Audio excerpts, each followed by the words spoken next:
Hi, it's Vex, and we're back at it again. Kaalia of the Vast. She was recently released in Double Masters 2002, along with Double Masters. This is the Double Masters version. And she's back. She's one of the OG original Commander Legends from Commander 2011. It wasn't even called Commander 2011, it's called Commander, because it's the first one. She's our Mardu Commander. 1 red, white, black. Kaalia of the Vast, legendary creature, human cleric. And she's very good still. Flying. Whenever Kaalia of the Vast attacks an opponent, you may put an angel, demon, or dragon creature from your hand onto the battlefield tapped and attacking that opponent. So, what does Kaalia of the Vast want you to do? Well, it wants you to cheat out some big fatties that are angels, that are demons, and that are dragons. Boom. Angels, demons, and dragons. You want to cheat them all out, attack your opponents, and cause a lot of pain. Of course, I'm Vex. There's combos. I love combos, by the way. Don't forget to have your token. Deck list is in the description below as well. Don't forget that as well. But there's not a lot of tokens in this deck, but don't forget to have your tokens here. And our combo is Master of Cruelties. And I want to get the combo right before I even want to get into deck tech, because everybody's going to ask about it. What you do is you attack with Kaalia, your opponent. Boom. And then you put Masters of Cruelty onto the battlefield, tapped and attacking. Let's actually read Master of Cruelties. First strike, Death Touch. Master of Cruelties can only attack alone. Well, that doesn't matter because you have Kaalia doing your cheating into play. Whenever Master of Cruelties attacks a player and isn't blocked, that player's life total becomes 1. Master of Cruelty signs no combat damage this combat. What does that mean for our opponent? Well, let's see what it means. You attack with your 2/2 Kaalia of the Vast, and if she's not blocked, you drop Master of Cruelties. And then Master of Cruelties will trigger on the blockers phase, because that's how it's worded. And if they don't block it, which hopefully they don't, but if they do, it's a first strike Death Touch, which is still good. If they don't block it, that player's life total becomes 1. So that is triggered on the blockers phase. And guess what happens after the blockers phase? You deal combat damage. You deal 2 damage to them, and you kill them. That is the Wombo combo. And if you are in the mood to build a Kaalia deck, I highly recommend including Master of Cruelties. That was also printed in Double Masters 2022. Definitely do this a couple times. Enjoy it, because you gotta love salty opponents. With that combo out of the way, let's actually talk about Kaalia and our deck. Our deck is full of dragons, demons, and angels that we want to cheat into play via Kaalia's effect. And they're just basically fatties, right?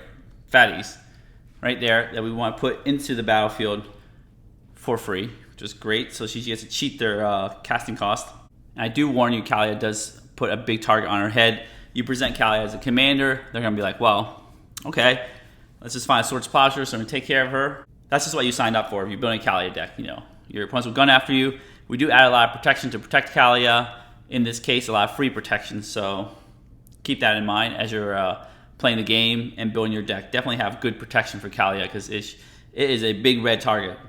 Because Kaalia runs the engine of putting these guys into the battlefield, these fatties into the battlefield for free. And one minor thing about Kaalia is that you can also use it as a political tool, because it's the opponent that you attack.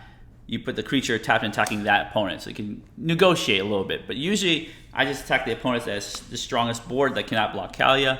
Kaalia is a fragile 2/2 for 4. This is very expensive nowadays, 4 mana value. So I usually just say, who can I attack? The strongest player or the player that cannot block Kaalia. I'm gonna start with each different types of tribes. I've had an angel deck, I've had a dragon deck, I've had a demon deck, and it's really cool to go with one tribe, but I love how Kaalia just lets you pick the best of those 3 tribes, those big fatties. As you can see, the mana value is at least 6+. Not impossible to cast. Not impossible to cast, but really fun to cheat out. So that's the cool part, is if Kaalia gets killed too many times, you can't do her trick, you still can cast these, and then you still have big, gigantic creatures. Now, we're going to talk about the fatties right here. On top are the fatties, and these are little stacks or protection pieces. Here I have a little stamp for that too. Stacks protection to help you out during your game. So the fatties here are really good. Aurelia lets you do extra combats, so you could even use Kaalia to cheat multiple times. Super good. Untaps your creatures. Does have haste, so if you naturally cast Aurelia, boom, you can just go in there twice. Gazella essentially doubles your damage or halves the damage that opponent deals you, so it's really good. It's good protection and a good fatty here. I have the 2 Achromas. I believe they are not the strongest creatures. I have them because nostalgia reasons. I really like them. I just enjoy that what they do. Achroma for all the millions of keywords that she has: flying, first strike, vigilance, trample, haste, protection from black and red. And then the other Achroma, Angel of Fury, because it has protection from blue and white, can't be countered and has fire breathing and can morph. You can put I love the customization of this deck. It's not just one tribe, the best of one tribe. It's just like your customization of 3 tribes, and then you can include just angels or just demons if you want to. So those are our good fatty beaters. We do have some protection stacks. Protection as an Angel of Despair can destroy permanents that might get in the way of Kaalia. So it's like semi-protection. I didn't have a better little sticker, but you know what I'm talking about. We have a little stacks piece here. Flying lifelink, and then whenever player casts a spell, they lose 2 life. So a little taxing angel here, and actually she's 5 mana value. Very castable Lisa. Shroud of Dusk. All right, here are the main protectors. Oh man, I thought I was going crazy. I was like, where are my protectors? Here they are, right there. I have Archangel Avacyn and Avacyn Angel of Hope, double Avacyn power. Archangel Avacyn is a 3 mana 4/4 flying vigilance flash creature that when ETBs, creatures you control gain indestructible. Even through Kaalia, once you ETBs, gain indestructible. So there is a timing thing where you attack. And if they don't kill your creature, you can ETB Avacyn right there. But the ETB trigger, they still have another chance to kill your creature. So, however, if you do the same trick, right, attack with Kaalia, and then if they decide not to, Assassin's Trophy or destroy it, you can ETB Avacyn or a Seraph and give your other creatures indestructible. Then they can't kill it because they don't have time to react to these guys going into the battlefield because there is no trigger. Same with Serra Emissary, good protection there. As the ETBs, you and creatures you control have protection from a chosen type. You choose a type as an ETB. I forgot to mention that. Usually it's creatures, so you can essentially make all your creatures unblockable by putting Serra Emissary into play, naming creature before they have a chance to block. So it's really good here. This is the real protectors. That's what angels do. They protect. Onto the demons. I love these. You just do the really demonic and evil things with these demons against your opponent. We have only 7 demons, not as many as angels, because angels are easier to cast and they do a good amount of protection. And they have some good fatties. But we do have some really good fatties as demons. You always want to sign a contract with a demon. For instance, Demon Lord Belzenlock right here, another demon. Razakath is another Liliana demon. Belzenlock can draw you a bunch of cards if you get lucky. Lure of the Void. I do play this a lot right here. And no, I don't see this a lot, but it's very good. 4, black. Still castable at 7. Creature demon. Flying. Whenever Lure of the Void deals combat damage to a player, exile top 7 cards of that player's library. Put a creature card from among them onto the battlefield under your control. So if somebody's playing another Kaalia deck, big fatties deck, bam, you can steal some creatures with that. And it's deal combat damage. So I forgot to mention that if you use Kaalia to attack, if you put a creature down, you don't get their attack trigger. So, it's important to find things that, deal on combat damage or on ETB so you get the trigger right away. You have Archfiend of Despair. Very good name, very disparaging. Opponents can't gain life, and at the beginning of each end step, each opponent loses life equal to the life that player lost this turn.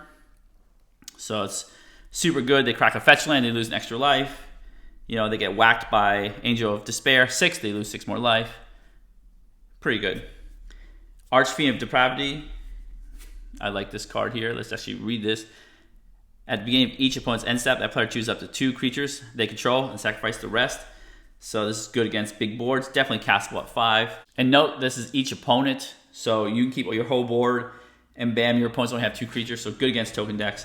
Then we have some of the sweet fatties here. We have the Tutor fatties, Runescar Demon, and Razakath. This ETB's Demonic Tutors. This, sack a creature, pay 2 life, demonic tutor. Razakaf's huge, 8/8 fatty. Villas, I love these 2 cards. These are my 2 go-to cards for any big black fatty creatures. Villas, Broker of Blood, 5 black, flying. I love this part. 1 black, 2 life. Target creature gets -1/-1 until end of turn. So you could, with enough black mana, you can kill somebody. And whenever you lose life, draw that many cards, including her ability too. So you pay 1 black, lose 2 life, draw 2 cards, put -1/-1 counter on any creature. That is our demon package. The dragon package. We do have a bunch of dragons here. We have more dragons, but these are the I call it the burn package. They like to leave destruction, throw fireballs out of their mouths and leave some kind of destruction around. So dragons are cool. They're actually very castable. Right here, you can cost 5, 7, 6, 4, 7. More castable than some of the demons, some angels. So I think it's cool. We have Terror of the Peaks, a dragon staple. When another creature ETBs, it deals damage equal to its power to any target. Why not? Just bam, bam, bam, boom, boom, with the fire breathing. Baleful Dragon. Again, this is a deal combat damage trigger, which I mentioned earlier. When it deals that combat damage to a player, it deals that much damage to each creature that player controls. Bam, just splash damage everywhere. Steel Hellkite. It does have that fire breathing for 2. And then, destroy. And it has an X ability. Let's actually bring it up here. X, destroy each non-land permanent with mana value of X, where its controller is dealt damage by Steel Hellkite this turn. Activates the ability only once each turn. So, it's only 1 player, and you have to pay a lot of mana. But, if they have a Soul Ring, you can pay 1 mana after you smack them for a little bit, and bam, destroy it. Super good. They have Mana Rocks, Treasures. You can pay nothing, destroy their treasures. So, it doesn't say X, it can't be 0, so X can be 0. So, it's really good there. Hellkite Tyrant, Brainstealer Dragon. This is the theft part. They love stealing things. I don't know why dragons love stealing things, but they do. This one is, deal combat damage again. If you deal combat damage to a player, gain control of all artifacts that player can control. So this one destroys lots of things. This one steals lots of things. I've never had this happen. Is at the beginning of your upkeep, if you control 20 more artifacts, you win the game. Has never happened, but could happen. Maybe with treasures, maybe with a dedicated treasure deck. I have this in my Brea deck. Maybe one day I'll pull that off. And then we have a new card, Brainstealer Dragon. I love this card here. 5 black. This is from the Command Legends of Bowers for Baldur's Gate. Flying, of course. At the beginning of your end step, exile top card of each opponent's library. You may play those cards for as long as they remain in exile. If you cast a spell this way, you may spend mana as though it were mana of any color. So it's like color washing thing, and it does for each opponent. Just super cool, and you don't even have to have Brainstealer Dragon on the battlefield any longer. So it's like a permanent steal. Then whenever a non-land permanent an opponent owns enters the battlefield under your control, they lose life equal to its mana value. So kind of like Terror of the Peaks in a way. So that's the little flame, fire-breathing part. I just love stealing my opponent's cards. And this one steals it, puts it in exile, and you can play it later.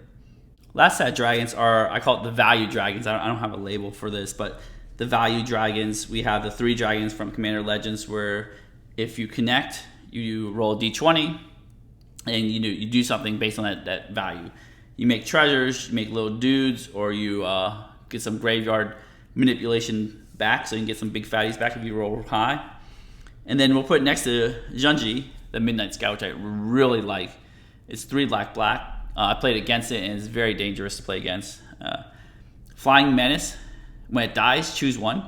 Each opponent discards 2 cards and loses 2 life, so that is a 6 card deficit for your opponents, which is super good with Junji. Or you put target non-dragon creature card from a graveyard onto the battlefield under your control. You lose 2 life. Now, we are playing angels, demons, and dragons, so only Junji can resurrect 2/3 of what things that have died. Junji can resurrect Kaalia Vast, but I really like Junji because it's got, if your graveyard gets nuked or anything, you can do the discard 2 cards. That's like a 6-for-1. Super good. The most optimum thing to do is attack and attack fast. We do want to turn 4 attacking Kaalia, either playing Kaalia on turn 3 and attacking on turn 4, or playing Kaalia on turn 4 and giving her haste. These are some of the haste enablers we have.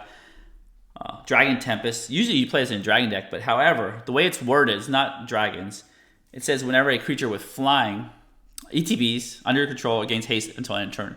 Well, we're basically playing with all flyers, so they're all getting haste.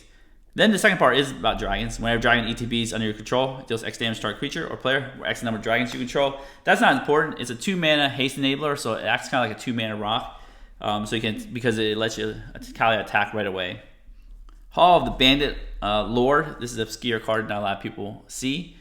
ETB's tapped, but you can pay 3 life, and it adds 1 to your pool. And if mana is spent on a creature spell, that creature has haste. So you can grant one of your big fatties haste, surprise people out of nowhere. Then we have our protection spells, Swiftfoot Boots, right? Swiftfoot Boots, Lightning Greaves, that also help protect Kaalia and give her haste. Speaking about protection, let's take this haste out of the way. Right there. We do want to protect Kaalia. She's our very important asset, and our whole game plan revolves around our commander. So we have these 2 pieces of equipment that protect her. We have Malakir Rebirth that can help her stay alive if she gets killed. Boros Charm grants indestructible. Sajiri's Shelter is a mold face card that can help gain protection, so it's good. False Maneuver is a free protection spell that we can protect Kaalia with because she is our commander. Teferi's Protection itself, the classical protection spell. And Deflecting Swat. So we have our free spells here. Our equipment stays on the battlefield. Here we have these 8 protection spells. We are trying to protect our board and our commander. I usually say the ramp for the end. However, ramp is important. Remember, we're trying to attack with her turn 4. The faster we attack with her, the faster we could put a fatty down, the faster we could cheat, cheat things out, cheat on mana. So we are playing a lot of ramp, a lot of haste enablers to, again, get Kaalia down quickly. Wayfarer's Bauble, not the best ramp spell in this deck. I think it's one of the worst, but having permanent land ramp is very good. So always play my non-green decks because sometimes your stuff gets blown up. So you need some insurance policy. We do have all the signets, Arcane Signet, Soul Ring, all the talismans, extra 2-mana ramp, Mindstone, Felwar Stone. We are playing a lot of 2-mana ramp here or 1-mana ramp because we play this on 2, play Kaalia on 3, attack on 4.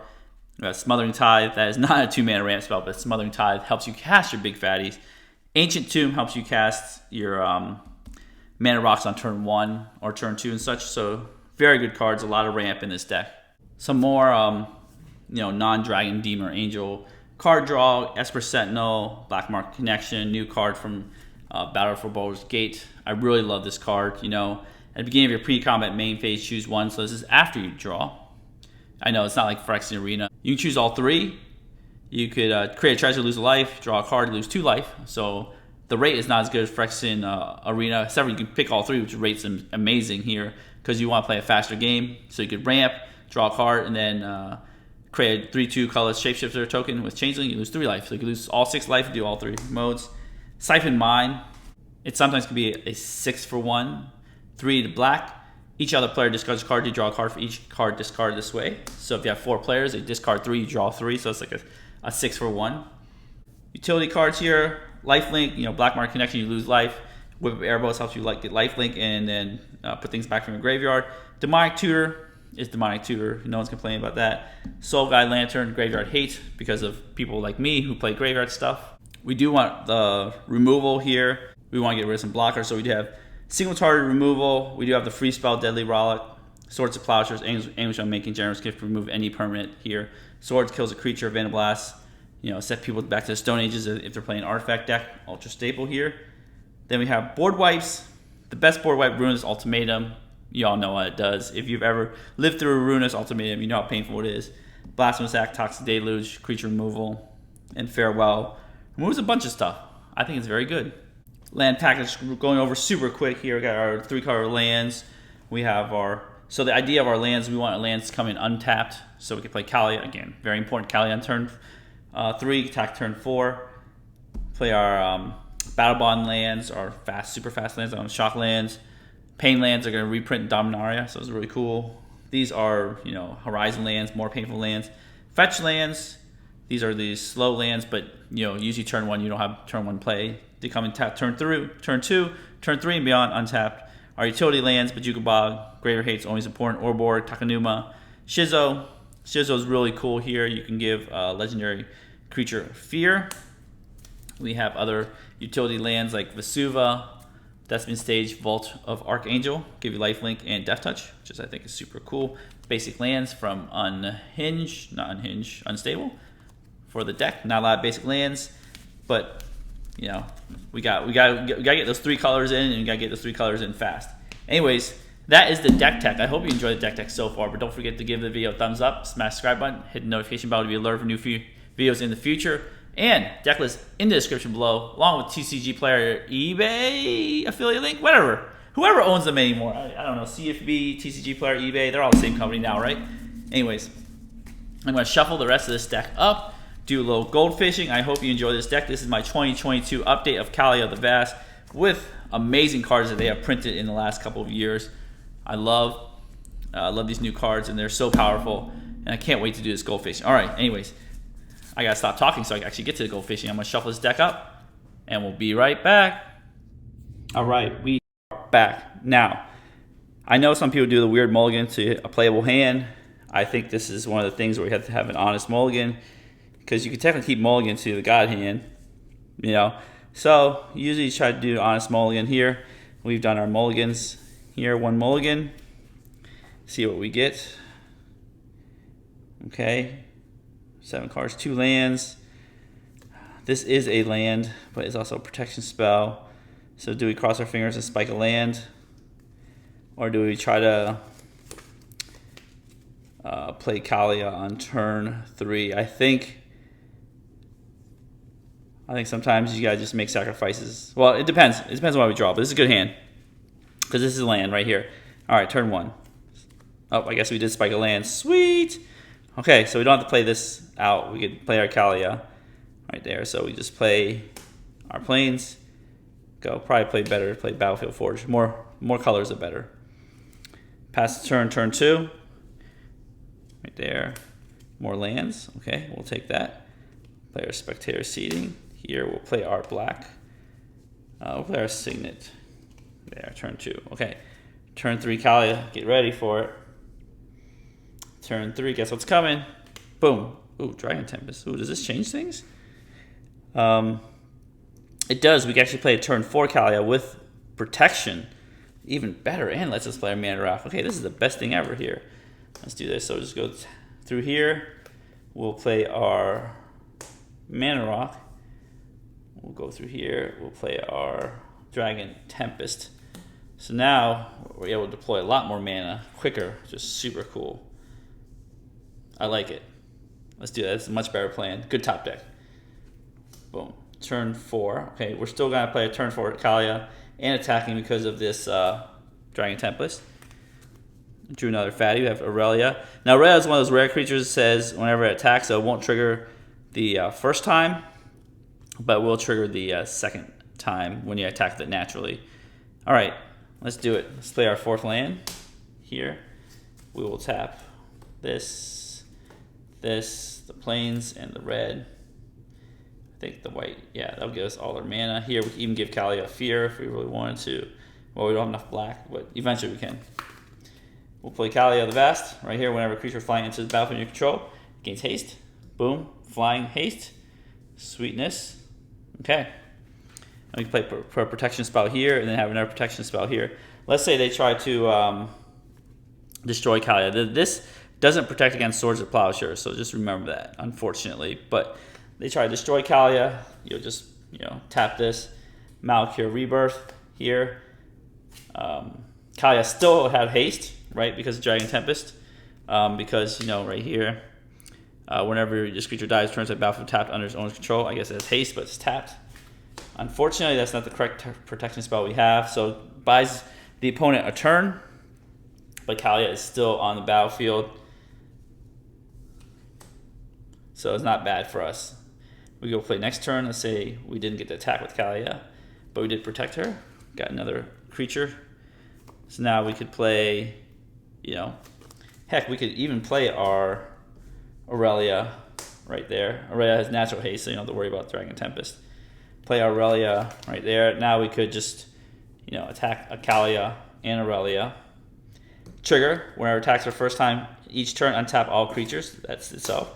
You control after this phase. There's an additional combat phase. So what you can do is, there's 2 attack triggers here. You can put Kaalia's attack trigger first.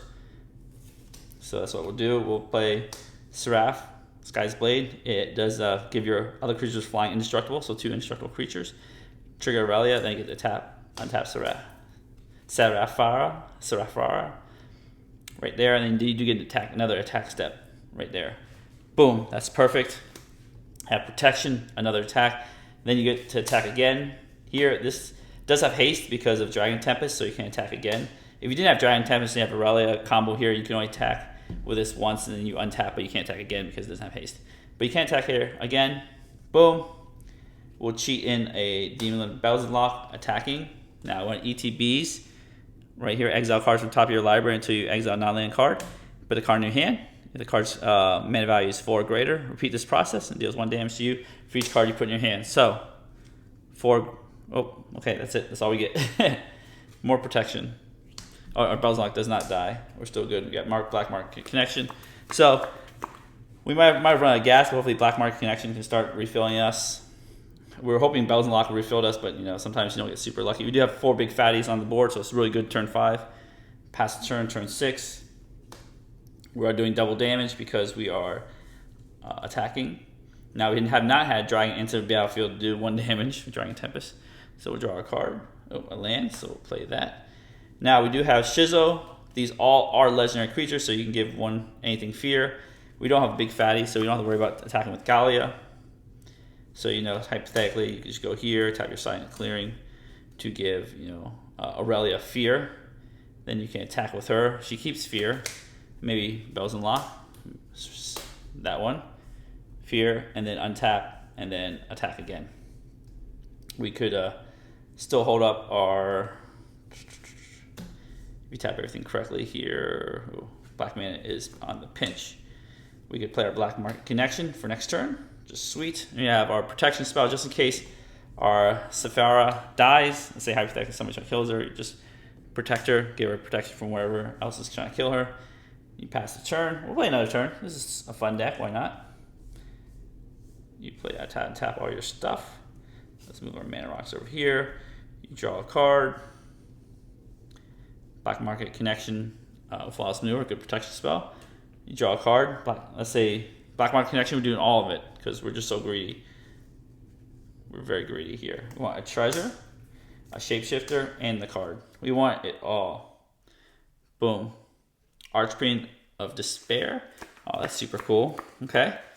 Now we can use Shizo again. Give something fear. Here, attack with Kaalia. We can give Kaalia fear if necessary. Put Archfiend of Despair in there. Deal double damage. Bam, bam, bam. Double attack here. Even if you want to, you could just technically use a Signet to give it fear. I guess we'll give it fear this way. Well, we want this untapped. Oh, I'm losing my mind here. We have to tap this extra here, sacrifice Silent Clearing with extra mana, give it fear, draw a card, protect it from cards. Here we play our land. We still have a treasure, we still have a little dude, Shapeshifter, which is an Angel Demon Dragon, so it deals 1 damage. I forgot about that. Is all of the above. So next turn, you draw 2 cards again. Maybe you don't create a treasure because you have tons of mana. You have Gisela doing double damage. Archfiend of Despair doing some more double damage. This deck is great. You don't need a lot of fatties to operate. You need a couple, take over the game, snowball it, and then win.